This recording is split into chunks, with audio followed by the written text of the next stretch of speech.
I am speaking to you from the Cabinet Room at 10 Downing Street. This morning, the British ambassador in Berlin handed the German government a final note stating that unless we heard from them by 11 o'clock, that they were prepared at once to withdraw their troops from Poland, a state of war would exist between us. I have to tell you now that no such undertaking has been received, and that consequently this country is at war with Germany. You can imagine what a bitter blow it is to me that all my long struggle to win peace has failed. Yet I cannot believe that there is anything more or anything different that I could have done to be more successful. Up to the very last, it would have been quite possible to have arranged a peaceful and honorable settlement between Germany and Poland. But Hitler would not have it. He had evidently made up his mind to attack Poland whatever happened.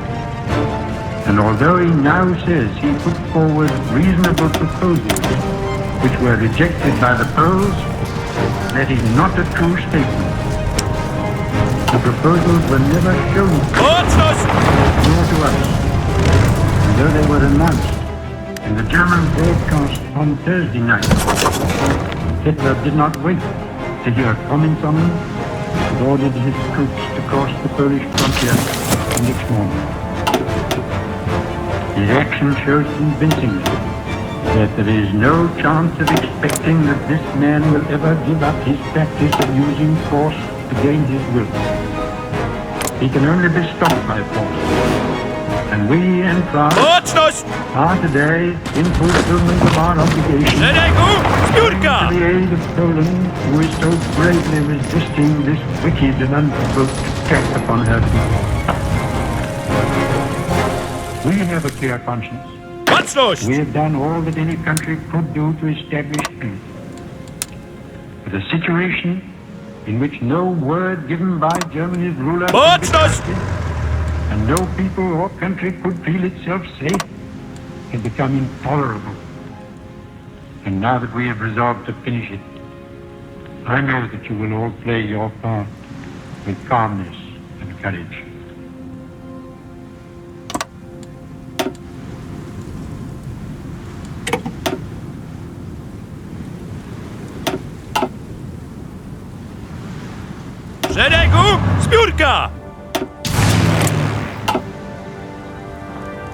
Vice President, Mr. Speaker, members of the Senate, of the House of Representatives,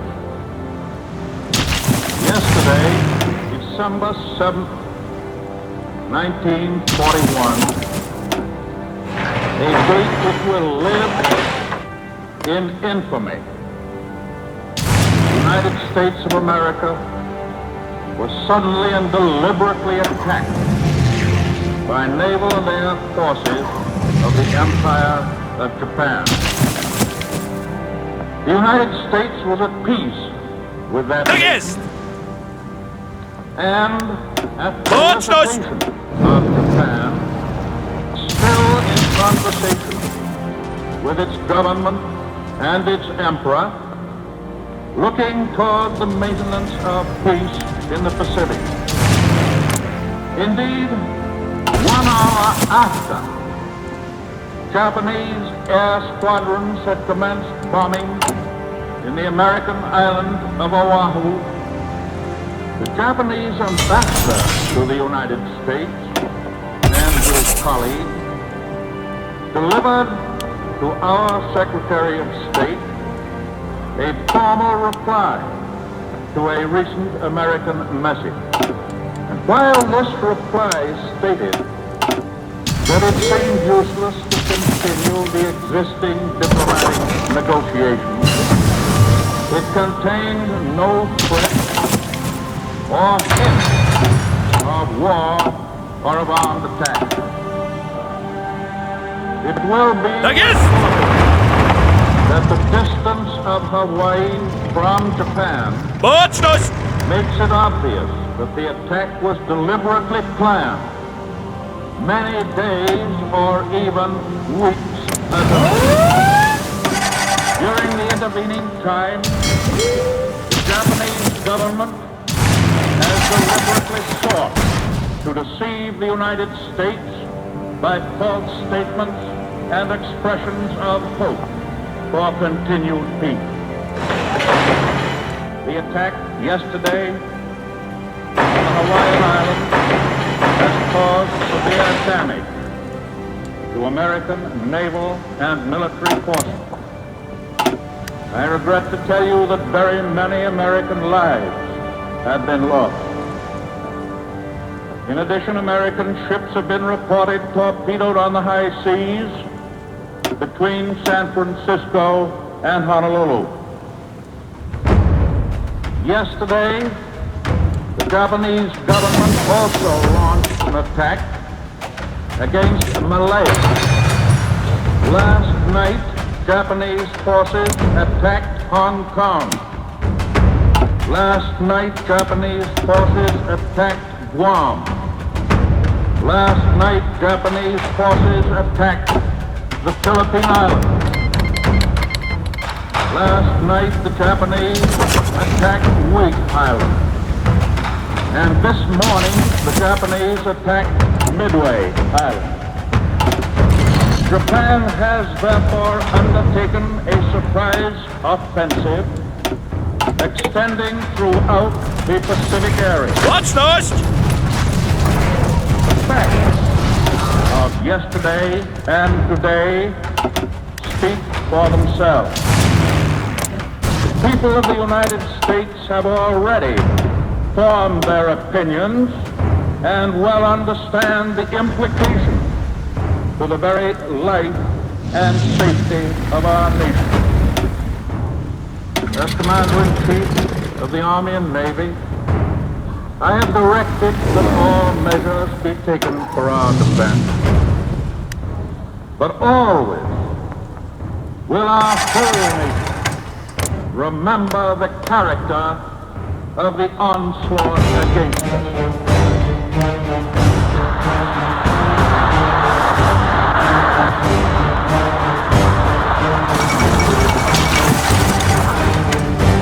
No matter how long it may take us to overcome this premeditated invasion, the American people in their righteous might will win through to absolute victory.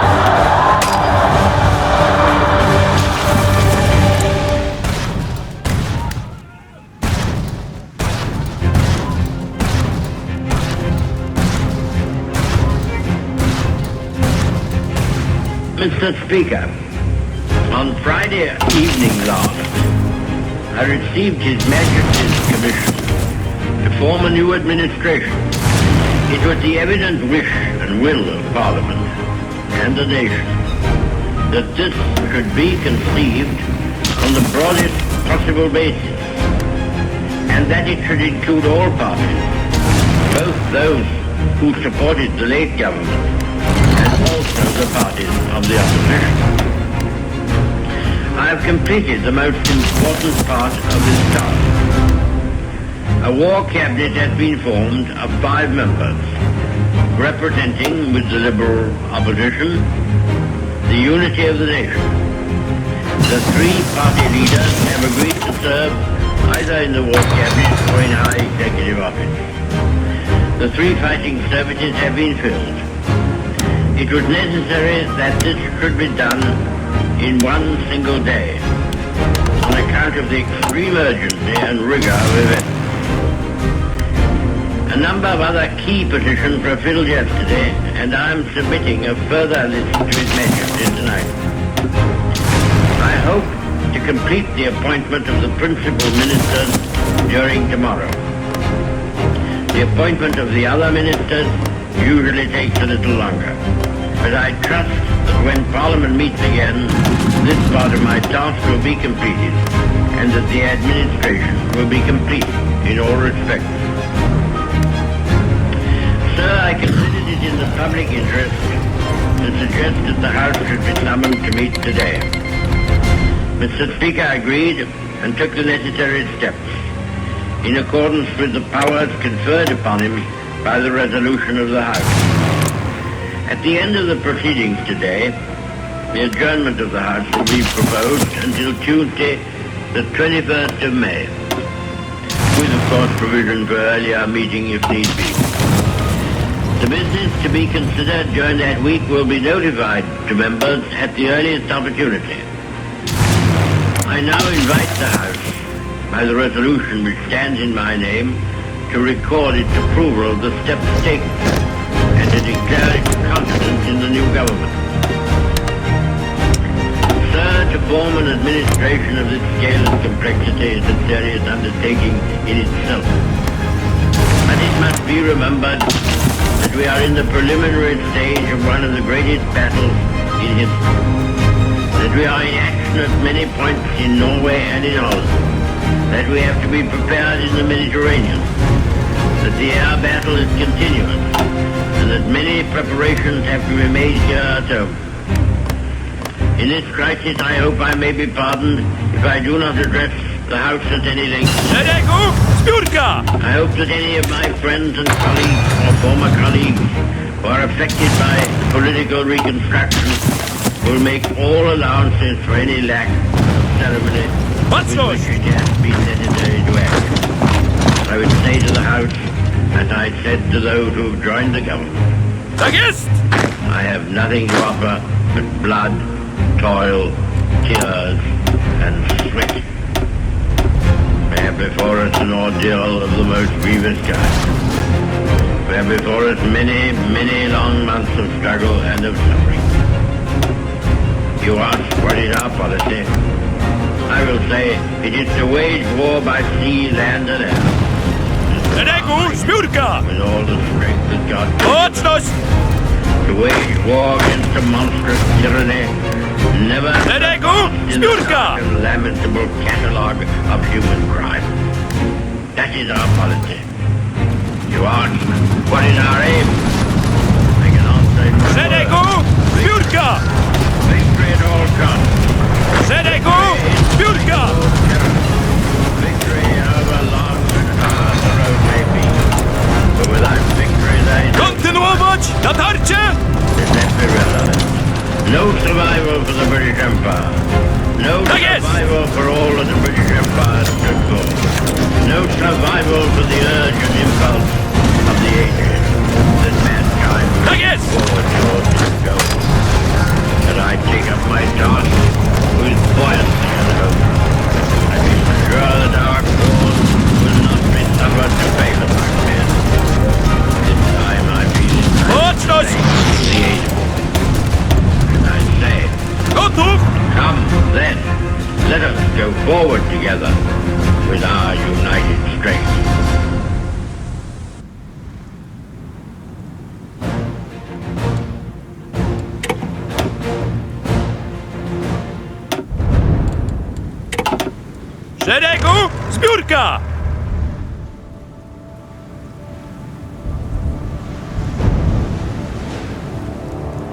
There can be no peace in the world until the military power of Japan is destroyed, with the same completeness as was the power of the European dictators.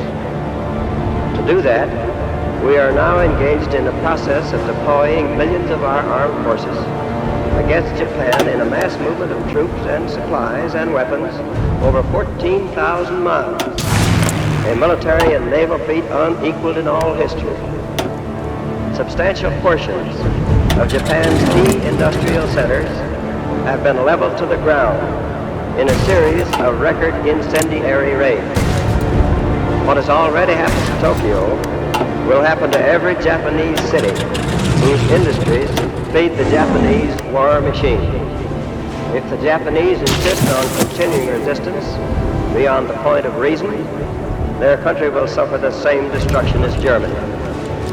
Our blows will destroy their whole modern industrial plan and organization, which they have built up during the past century, and which they are now devoting to a hopeless cause. We have no desire or intention to destroy or enslave the Japanese people, but only surrender can prevent the kind of ruin which they have seen come to Germany as a result of continued useless resistance.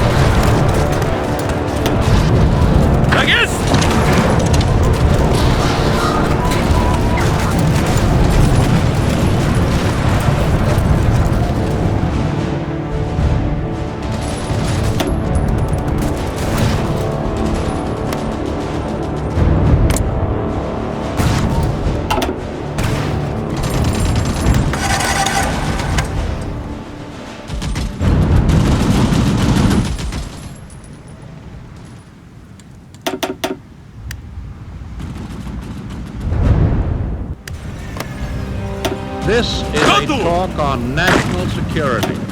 Because the whole purpose of your presence is to keep you now, your children later, and your grandchildren much later, out of a last-ditch war for the preservation of American independence, and of all the things that American independence means to you, and to me, and to ours. Never before, since Jamestown and Plymouth Rock, has our American civilization been in such danger as now. The Nazi masters of Germany made it clear that they intend not only to dominate all life and thought in their own country, but also to enslave the whole of Europe, then to use the resources of Europe to dominate the rest of the world.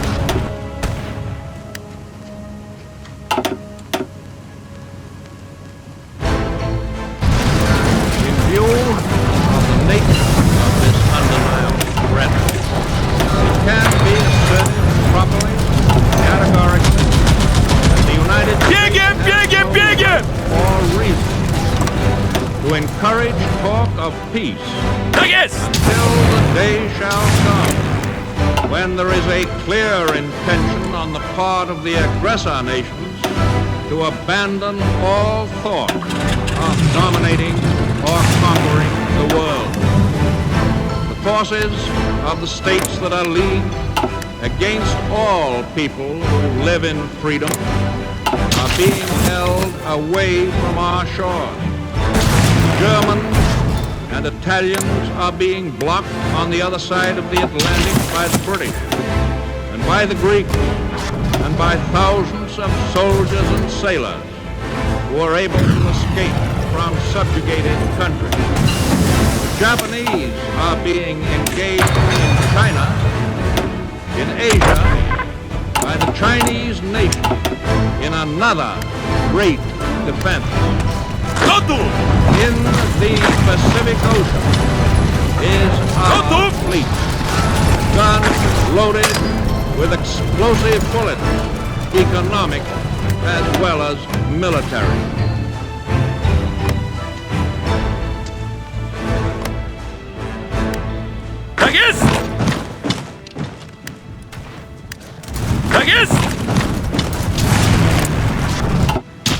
Frankly and definitely, there is danger ahead. Danger against which we must prepare. But we well know that we cannot escape danger or the fear of it by crawling into bed and pulling the covers over our heads. Germany has said that she was occupying Belgium to save the Belgians from the British. Would she hesitate then to say to any South American country, we are occupying you to protect you from aggression by the United States? Belgium is being used as an invasion base against Britain, now fighting for its life. And any South American country in Nazi hands would always constitute a jumping-off place for German attack on any one of the other republics of this hemisphere. Think of Hawaii as an outpost of defense in the Pacific. Yet, the Azores are closer to our shores in the Atlantic than Hawaii is on the other side.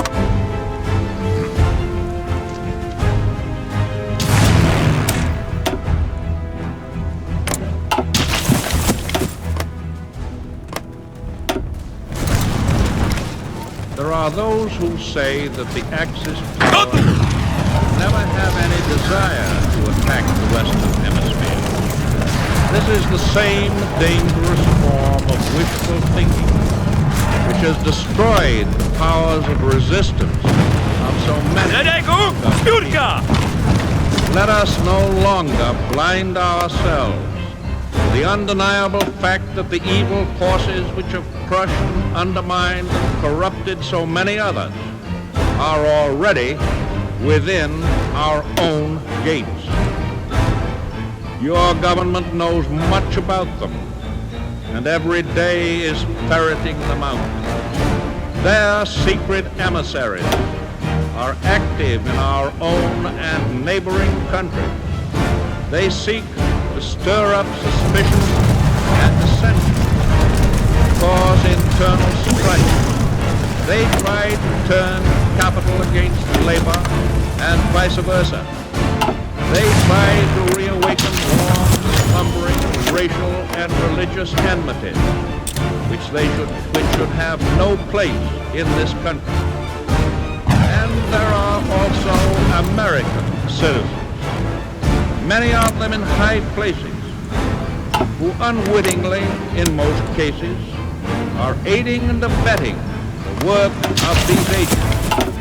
I do not charge these American citizens with being foreign agents, but I do charge them with doing exactly the kind of work that the dictators want done in the United States.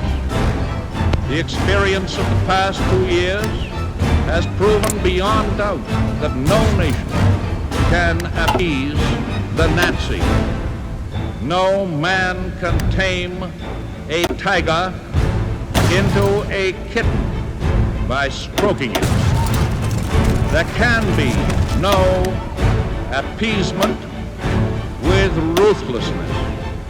There can be no reasoning with an incendiary bomb.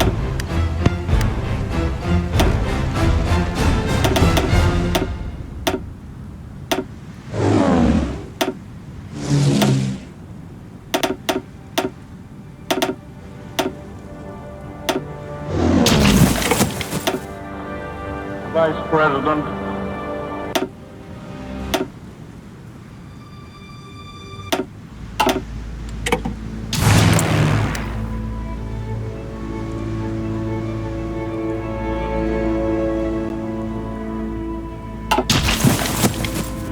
This was a great trial of strength between the British and German air forces.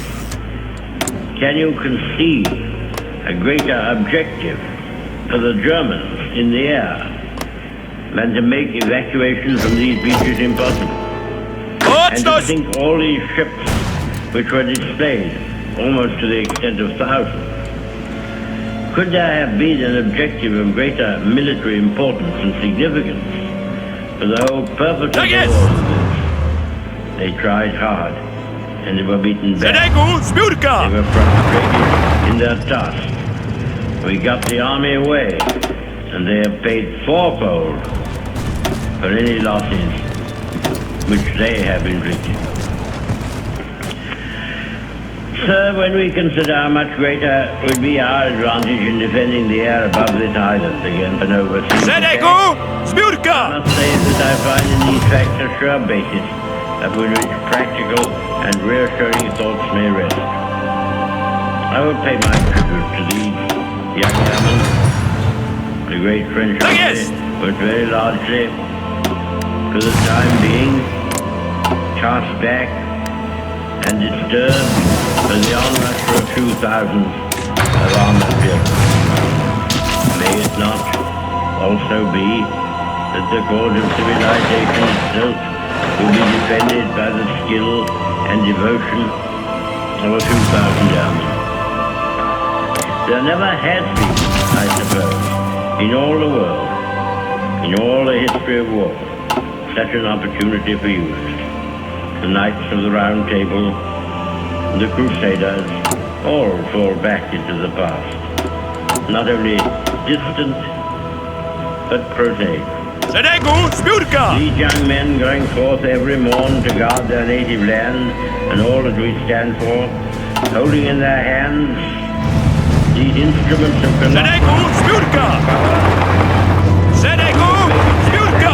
every morn brought forth a noble chant, and every chant brought forth a noble night.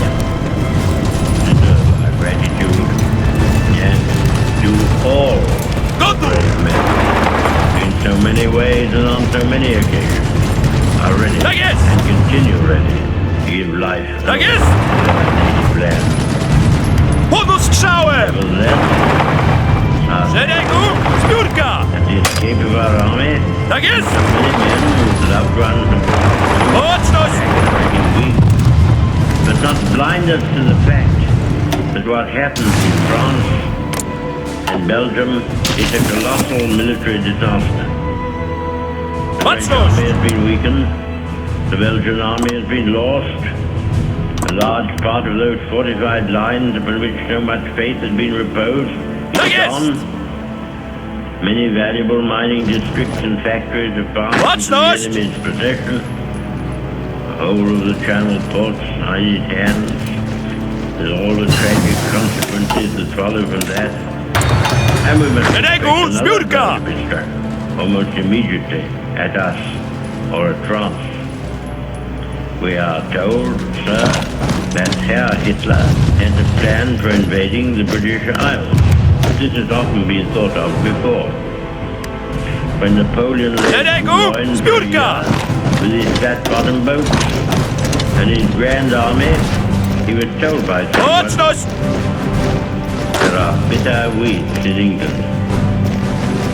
There are certainly a great many more of them since the British expeditionary force returned.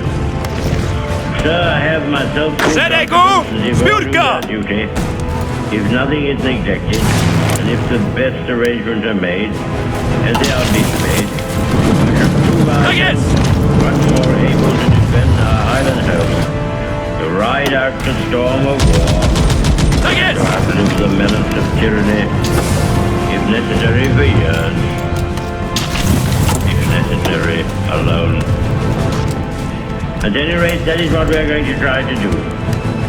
That is the resolve of His Majesty's government, every man of them. That is the will of Parliament and the nation.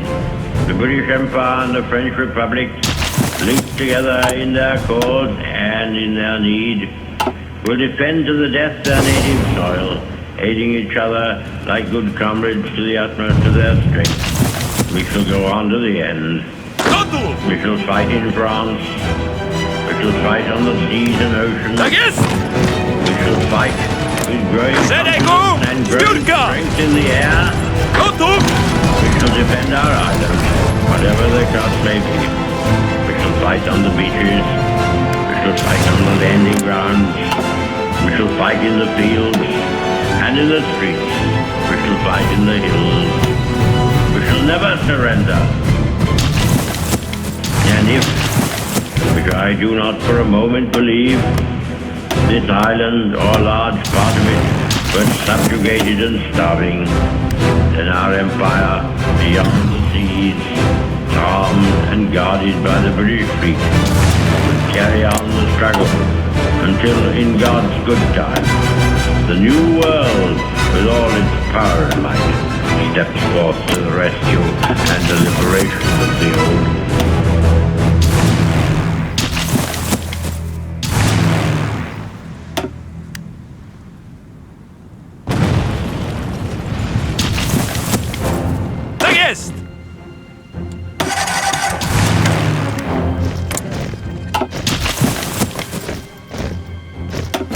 This is the voice of freedom, General MacArthur speaking. People of the Philippines, I have returned. By the grace of Almighty God, our forces stand again on Philippine soil, soil consecrated in the blood of our two people. We have come, dedicated and committed to the task of destroying every vestige of enemy control over your daily lives, and of restoring, upon a foundation of indestructible strength, the liberties of your people. At my side is your president, Sergio Osmeña, worthy successor of that great patriot, Manuel Quezon, with members of his cabinet. The seat of your government is now, therefore, firmly re-established on Philippine soil. The hour of your redemption is here. Your patriots have demonstrated an unswerving and resolute devotion to the principles of freedom that challenges the best that is written on the pages of human history. I now call upon your supreme effort that the enemy may know, from the temper of an aroused and outraged people within, that he has a force there to contend with no less violent than is the force committed from without. Rally to me. Let the indomitable spirit of the as the lines of battle roll forward to bring you within the zone of operations, rise and strike. Strike at every favorable opportunity. For your homes and hearts, strike. For future generations of your sons and daughters, strike. In the name of your sacred dead, strike. Let no heart be faint. Let every arm be sealed. The guidance of divine God points the way. Follow in his name to the holy grail of righteous victory.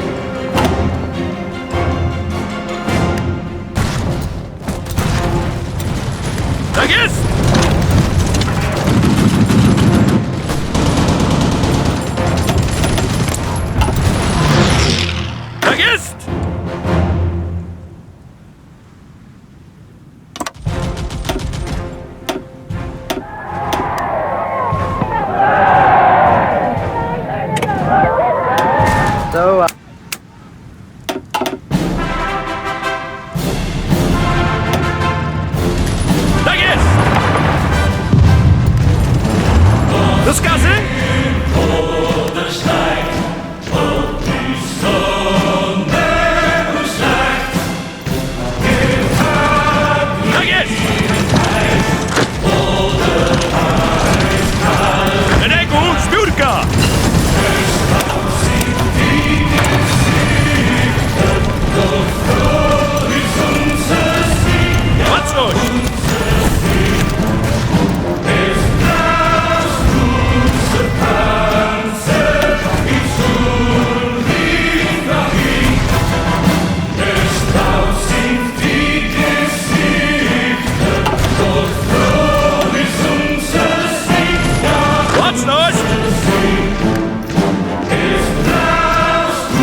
Looks nice.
Boomshare!